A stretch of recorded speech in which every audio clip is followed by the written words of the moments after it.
Hey everybody, I'm Ben. And I'm Sam. And this is Counterfeit Christianity again. We're in a different place today. We are at Sam's new house, and it's we just sort of moved in. Inner city Brisbane life. Yeah, a crazy lefty lifestyle from now on, eh? Yeah, I better sip some lattes. Maybe get some rainbows and put them up somewhere. Yeah, you should get a flag. I've got to fit in. Yeah, you know? yeah. It seems like everyone else would love it if you put one of those gay pride flags up. I think so. Yeah. Just slight, observation of the neighbours so far. I usually avoid talking to my neighbours because usually you get more bad out of them than good, right? So if you keep them at arm's length, they're less likely to cause you problems. Yeah, definitely. That Terrible worldview. I'm sorry, but that's how I feel.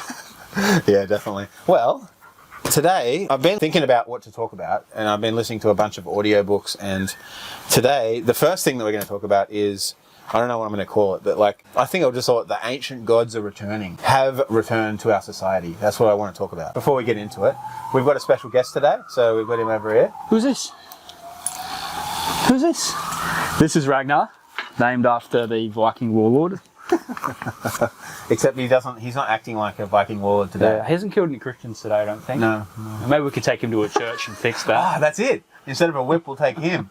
Yeah, instead of driving out the money changers, we'll take the big black German Shepherd. Yeah. He will show his face later on, I'm sure. The book I've been listening to is called The Return of the Gods by Jonathan Cahn. And it's something that we've actually been thinking about. Yeah, it was good timing. We were already sort of considering that same theme. Yeah. Funny how God will put stuff in your way and help you expound on what you're doing. I only read books that people tell me about, and this book, somebody told me about it in a group of followers that get together every Sunday. The path that took me down this, one of my other friends, Cal, he mentioned that they're shrine prostitutes for Baal. Americans actually call him Bales sometimes. He has a bunch of different names. Another name that people would recognize, he's also Zeus. That's what the Greeks called him, I think. Right. So Baal and Zeus are the same being. I don't know. They're probably like fallen angels and stuff like we talked about. Isn't he called Molech as well? Could be, yeah. There's a few different names. There's a bunch. I mean, our theory is that, these demons that have come to Earth, they've been thrown down. They were in heaven, they were angels, and they've been thrown down to Earth, and they sort of create their own little petty kingdoms here. Mm-hmm. And they manipulate people and control governments and influence world politics. Yep. They start wars. They cause as much chaos, misery, and death as possible. Yep. And I think that's how they hurt God because, God's invincible. Yeah. So the only way you can really hurt him is to hurt that which he loves, which would be us. Yep. And they have real power. It's like if you worship them and do what they ask, they will do things for you. That's what all these people in Hollywood have done. That's why you hear about people joining the Freemasons and then they get super rich and super everything like that. That's because of what they're doing. Is it because they're using supernatural powers or because they control the human-based power structure? That as well. It's all connected. Probably a bit of both. Yeah. I suspect they're limited to what supernatural things they can do in the sphere. Okay. And they probably have to use humans to make their ends happen. Yeah.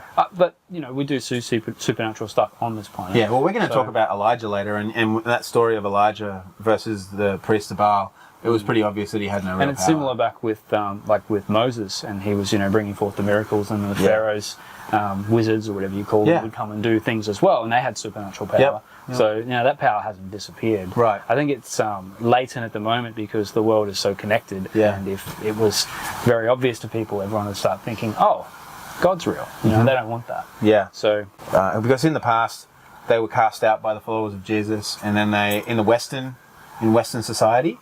And then it probably got super religious and super Christian-y, and then it just sort of went away from that. But now they've been brought back in. So I haven't finished the book, but there's Baal, and his wife is Ishtar or Aphrodite. That's another name she's known by. The reason we were thinking about this is because my friend Cal, he told me that shrine prostitutes for Baal were called Kadesh and Kadesha. And in his mind, he's like, that sounds like the Kardashians. And not saying that it's necessarily the same thing, but what they're doing is the same thing.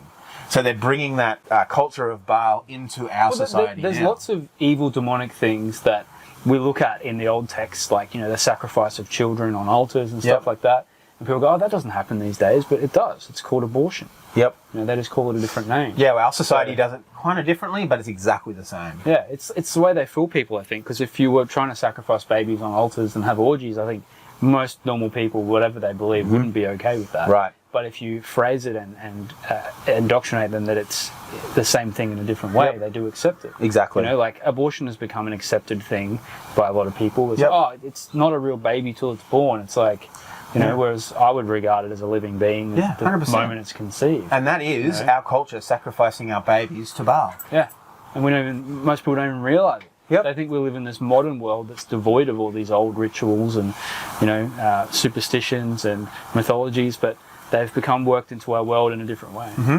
Yeah, so it has come back, and it has come back with a vengeance, these gods. Well, I mean, these ancient gods. How many tens or hundreds of millions of babies have been killed in the United States? I think the total abortion tally for the last 50 years is like 1 billion. It's a lot. I'll look it up and put it up. They couldn't kill 1 billion kids back then. There weren't 1 billion people on the planet. No. So it's exponentially worse now. Yeah. You know, and that is one thing that really pisses God off. You know, whenever Israel got smashed, it was because they were doing that. Yeah, well, they jumped back in. That was the big thing. They always jump back in with Baal. You hurt the little kids, and God is going to get you.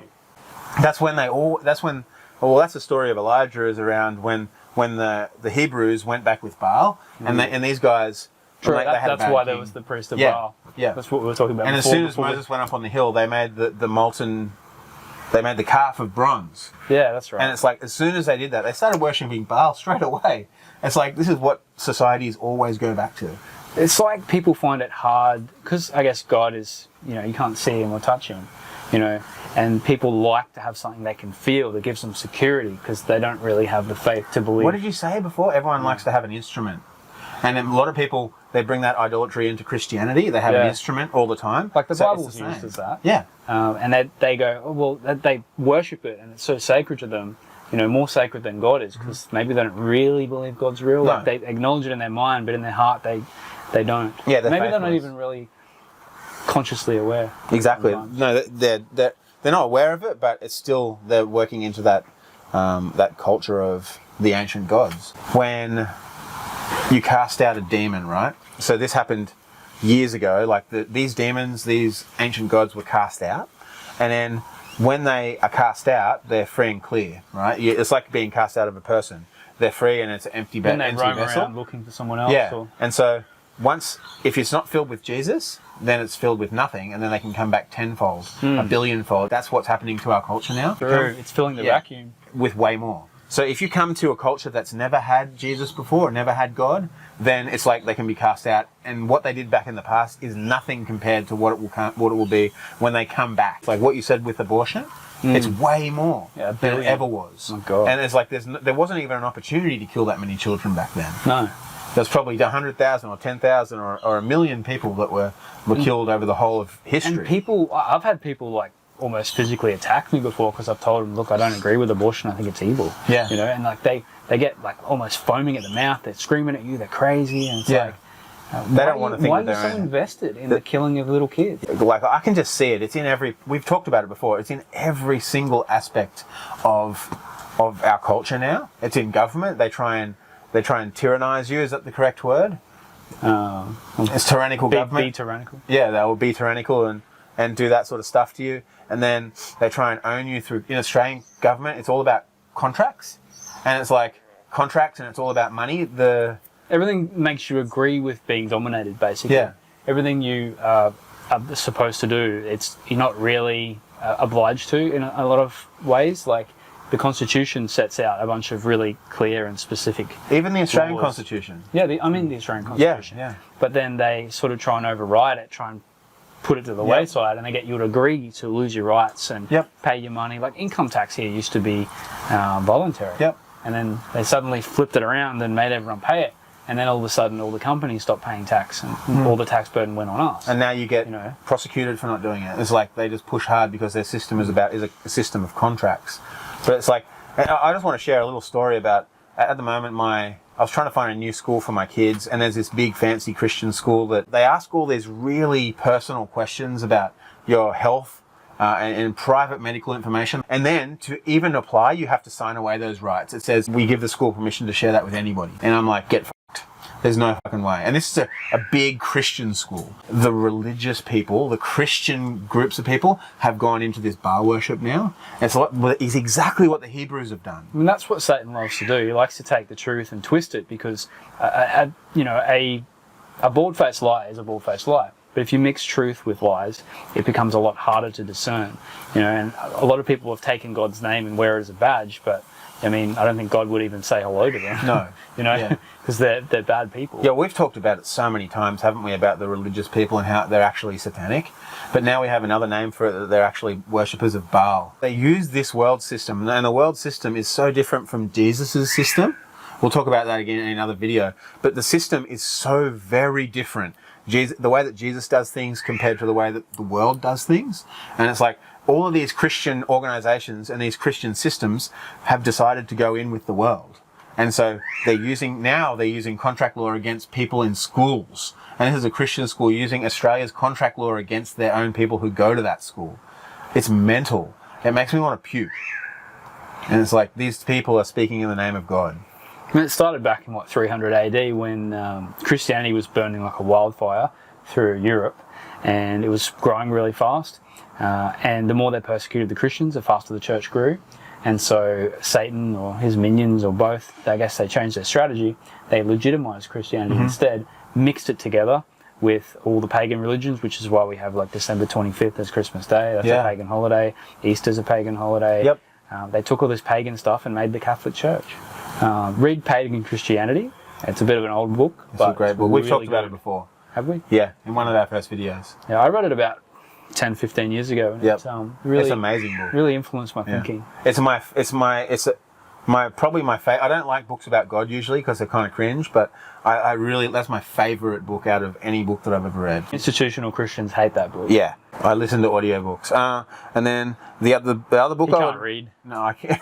I really can't. I hate reading. I hate sitting down. Like, I do lots of things, so I put it in my ear.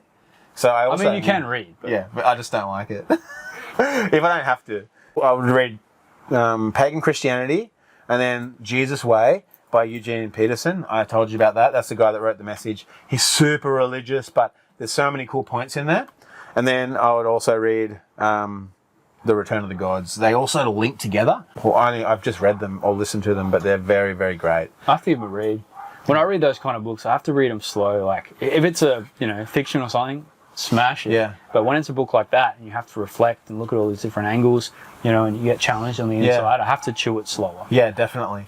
The way that I read a book or listen to a book is I have notes. So if I learnt to read things this way. It's called read until, and it is read something or watch something or pay attention to the world, and when something jumps out at you, you just make a note of that and think about it, and then you can just sort of mull over it. That's what I do. I've got a bunch of notes and all these different things about what has been sticking out to me when I've been listening to them. Pay attention to the world. You can call them by whatever name. They're Nephilim, they're Baal, they're Ishtar. She has lots of different names and I don't know the other one. Or it's just Satan. The world's run by Satan. Technically the Nephilim were the offspring. Yeah. Okay. I think there's still some, like, of the angel and human pairings. Yeah. So it's a bit different. The Nephs are like their kids. Okay, so they're the physical beings. There must still be Nephilim blood around, because you had people like they all died in the flood, or most of them died in the flood, I assume. But you still had people. They went underground. That's like Area 51, and all the Nephs are there. Yeah, right. That's what I've heard people talk about. Well, you had Goliath. He had Nephilim in him. I'm sure it's still a thing. Some people reckon another giant that one of David's mighty men killed. Yeah, right. Yeah. They reckon that the proverbial they reckon that there's a lot of big skeletons that have been unearthed, but then, hushed up. Yep. So if you look on Google Images, you can find those. I think we put them in the last video, didn't we? Yeah, we did. I'll do it again, though. There's only one true way, and that is the way with Jesus. That's it. Everything else, no matter what it is, these systematic things that control your life, these governments, everything is a fucking system in this world. And it's trying to take the humanity away from you, and it makes me really pissed off, obviously. But it's like there's only one true way, and that's Jesus, the Jesus way, a relational way. Yeah, right. You can do it with everybody who is around you, and you can do it with God. Anyway, that's probably where we should leave that one. Yeah, right. See ya.